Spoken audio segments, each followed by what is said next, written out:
Stand up too fast from the couch, and the room tilts for a second, just briefly enough to be unsettling. Grab the counter after getting out of a chair, wait for things to steady before taking a single step forward. Almost everyone brushes this off as a normal part of aging, something that just happens now, and isn't worth mentioning to anyone. Don't let it go unspoken. But this specific moment, that brief dizzy spell right after standing, has a name in medicine, and it turns out to carry real weight for your heart, not just your balance. If this is teaching you something new, hitting like helps more people see it, and subscribing means you won't miss what's coming next.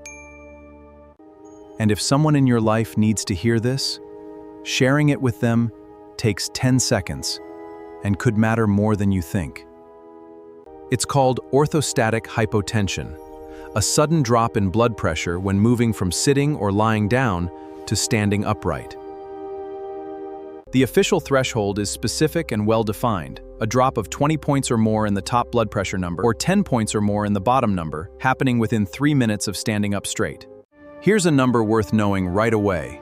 Before anything else, this affects roughly 1 in 5 community-dwelling adults over 60, closer to 1 in 4. This isn't a rare quirk, it's genuinely common, and most people who have it have never once heard the term. Orthostatic hypotension. Here's what's actually happening during that dizzy moment, and it's more mechanical than mysterious once it's explained clearly. Gravity pulls blood downward toward the legs the instant you stand. In a healthy system, blood vessels constrict quickly and the heart rate ticks up slightly to compensate, keeping blood pressure steady and blood flowing normally. When that reflex is sluggish, blood pressure drops before the body catches up, and the brain briefly runs short on blood flow. That's the lightheaded, room-tilting feeling, and it usually passes within seconds once circulation catches up to the new position. Now, why does this matter?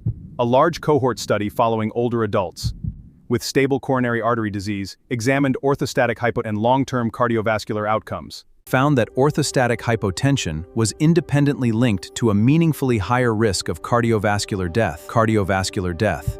Not just falls or fainting, actual heart-related mortality, even after accounting for other health factors that might otherwise explain the connection away. Stroke, heart failure, atrial fibrillation, and heart attack over time. A pattern that keeps showing up across different patient groups and different follow-up periods. And it doesn't stop at the heart. Findings published in the American Heart Association's own journal found that the size of the blood pressure drop in the very first minute after standing was specifically linked to a higher risk of developing dementia later on, changes in brain blood flow, potentially building for years, before any memory symptoms ever show up on their own. Here's the part that connects all of this together into one coherent picture. Now let's take a deeper look at this topic step by step and discuss everything you need to know in a simple and easy to understand way. Orthostatic hypotension is considered a sign of autonomic dysfunction, meaning the nervous system's automatic regulation of blood pressure isn't responding the way it should moment to moment. That same regulatory breakdown has been linked to other markers doctors take seriously in a cardiovascular workup: thickened carotid arteries, abnormal heart electrical patterns, and reduced blood supply reaching both the heart and brain over time. The dizziness itself is just the part you can actually feel and notice. What's underneath it is a broader signal about how well your entire cardiovascular system is adapting to something as basic and constant as standing up throughout an ordinary day. So what actually causes it? Several things, often stacked together rather than acting alone, which is exactly why it can be tricky to pin down without a doctor looking at the full picture. Dehydration reduces overall blood volume, making the drop more likely with even mild fluid loss. Certain medications, particularly blood pressure medications, some antidepressants, and drugs for Parkinson's disease,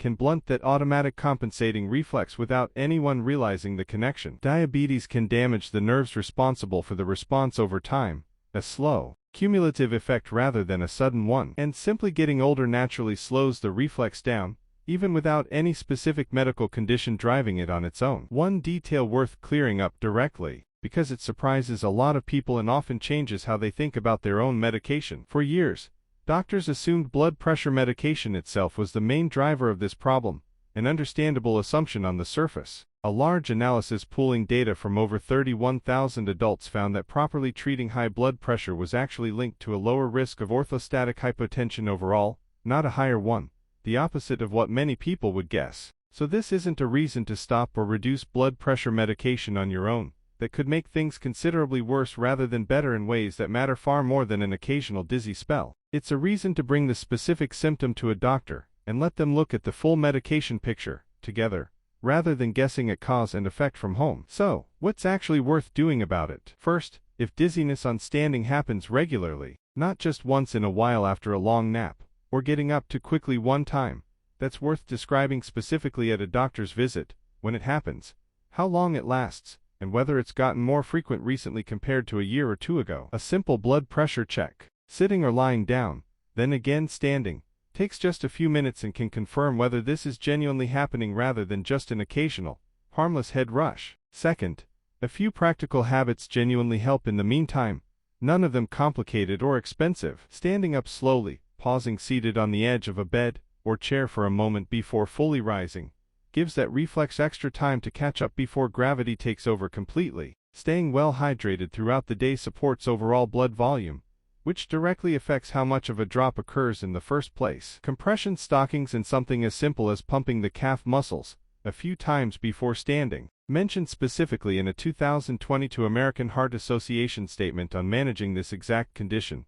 both help push blood back upward against gravity before the legs pull it away from where it's actually needed. Third, and this is worth being clear about from the start, this isn't something to self-diagnose or manage entirely alone based on a video alone. Getting up carefully is a reasonable habit for absolutely anyone regardless of symptoms, but a genuine pattern of dizziness deserves an actual conversation with a doctor, especially given everything connecting it to heart and brain health over time, not just the risk of a fall in the moment itself, which is often the only concern most people ever think to mention. There's something worth sitting with here, more than just the practical steps. A dizzy spell lasting only a few seconds feels like nothing, easy to laugh off, easy to blame entirely on standing up too fast, or getting older in general. But the body doesn't produce that reaction randomly, out of nowhere, for no reason. It's a direct, physical readout of how well blood pressure regulation is working in real time, moment to moment, and apparently, that readout carries information reaching far beyond the moment itself, all the way to the heart and the brain, in ways most people never connect back to something as simple as standing up from a chair. Now here's one worth answering honestly in the comments, not just thinking about privately. Does this happen to you regularly? And if so, has it ever come up in conversation with your doctor? Or has it always just felt too minor to mention alongside everything else on a checklist at an appointment? That's worth typing out, because it's exactly the kind of detail that might be the reason someone else reading this finally brings it up at their next appointment instead of continuing to grab the counter and wait it out alone, year after year, assuming it's simply part of getting older.